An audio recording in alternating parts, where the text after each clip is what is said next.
ఉపరాష్ట్రపతి అభ్యర్థి జస్టిస్ సుదర్శన్ రెడ్డి మీద కేంద్ర హోంమంత్రి అమిత్ షా చేసిన వ్యాఖ్యలపైన ఎమ్మెల్యే పద్మావతి స్పందించారు. ఎన్నికల టైం కాబట్టి వాళ్లు ఏం అంశంనైనా తెర మీదకు తెస్తారని అన్నారు. కాళేశ్వరం ప్రాజెక్టు విచారణను సీబీఐకి అప్పగించడాన్ని సమర్థించిన ఎమ్మెల్యే పద్మావతి రెడ్డితో మా bureau chief Srinivas face to face. ఉపరాష్ట్రపతి అభ్యర్థిగా జస్టిస్ సుదర్శన్ రెడ్డి ఈరోజు తన మద్దతుదారులతో భేటీ అయ్యారు.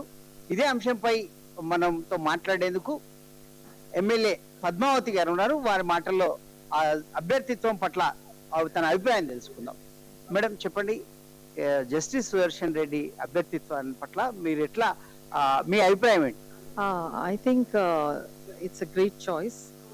ఇప్పుడే మీరు అందరు కూడా బహుశా విన్నారు వాడు మాట్లాడేటప్పుడు. ఎవరో ఇంతకుముందు ప్రశ్న అడిగితే దీంట్లోకి ఎందుకు వచ్చారు, why did you accept this nomination అంటే వారు ఆ కాన్స్టిట్యూషన్ ఆఫ్ ఇండియా బుక్ తీసి మనందరికీ చూపించారు. I think that itself is a big thing as a citizen of India. I feel ఇలాంటి వాళ్ళు ఏదైతే మన కాన్స్టిట్యూషన్ని ప్రొటెక్ట్ చేయాలని ఇప్పుడే కాదు, గత 50 ఏళ్ల నుంచి వారు ఆ బుక్ కాపాడుకుంటూ మరి దాని పట్ల దాని బేస్ చేసే వారు జీవితం అంతా గడిపారు కాబట్టి. అండ్ వారు అన్నారు, ఇప్పుడు మనమన్నా విన్నాం, ఇప్పుడు ఒకవేళ ఇందులో వారు నెగ్గితే వైస్ ప్రెసిడెంట్ గారికి ప్రెసిడెంట్ గారికి కాన్స్టిట్యూషన్ని ఫాలో కాకుండా సంరక్షించడం అని కూడా ఒక బాధ్యత. సో ఇవాళ రేపు మనకు జరిగే, మీరు అన్ని చూస్తున్నారు అన్ని దిక్కుల్లో ఏమేమి అవుతున్నాయి.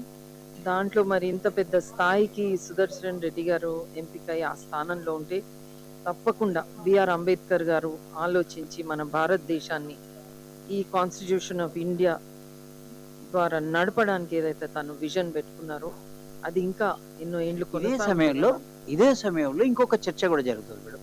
బీజేపీ ఒక ఓబీసీ అభ్యర్థిని ఉపరాష్ట్రపతి అభ్యర్థిగా పెడితే ఎప్పుడు సామాజిక న్యాయం అనే ప్రచారం చేసుకుని సామాజిక న్యాయం గురించి చెప్పుకునేటువంటి ఇండి కూటమి ఒక ఓసీ అభ్యర్థిని పెట్టారు. ఇది ఎంతవరకు సమంజసమైన ఒక చర్చ కూడా నడుస్తుంది. దీన్ని ఎట్లా చూడాలండి? ఐ థింక్ ఇవాళ రేపు మనము ఈ ఓసీలు బీసీలు అనుకుంటా కొంచెము ఎక్కువ ప్రచారం చేస్తున్నారు. యునో పర్సన్ వైజ్ కూడా చూడాలి, వారి కేపబిలిటీస్ చూడండి, వారి బ్యాక్గ్రౌండ్ చూడండి. ఎవరికైనా మన రాజ్యాంగంలో హక్కు ఉంది నిలబెట్టడానికి. అది అన్నిట్లో ఆ వాదన వినిపించడం అనేది బహుశా కరెక్ట్ కాదని నా పర్సనల్ అభిప్రాయం.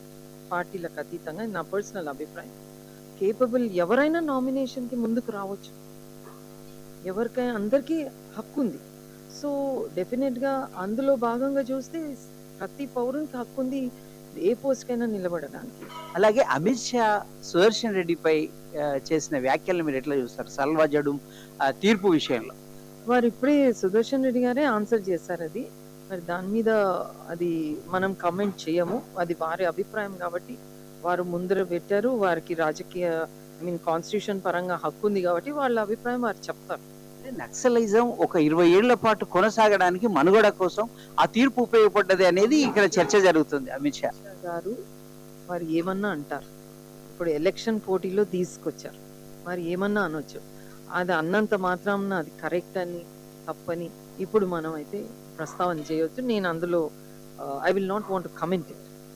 అలాగే ఇక్కడ రాష్ట్రంలో సిబిఐ కేసును అంటే ఘోష్ కమిషన్ రిపోర్టును సిబిఐకి అప్పగించడం జరిగింది. దాని పట్ల బీఆర్ఎస్ బాగా వ్యతిరేకిస్తున్న పరిస్థితి. దీన్ని ఎట్లా చూస్తారు? మా ముఖ్యమంత్రి గారు నిన్ననే అనౌన్స్ చేశారు ప్రభుత్వం తరఫున. సో వారిని డెఫినెట్లీ వాట్ ఎవర్ ప్రభుత్వం నిశ్చయం ఉంటే దానన్నిటికీ మేము కట్టుబడి ఉన్నాం. Thank you.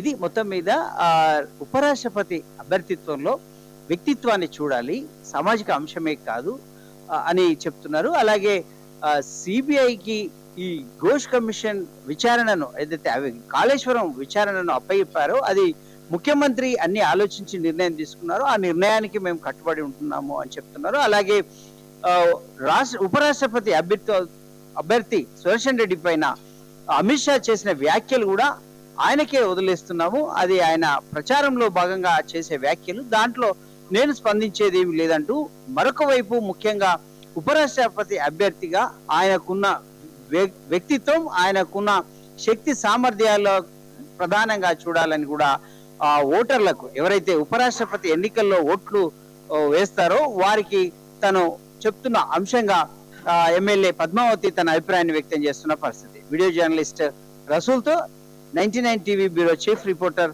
హైదరాబాద్.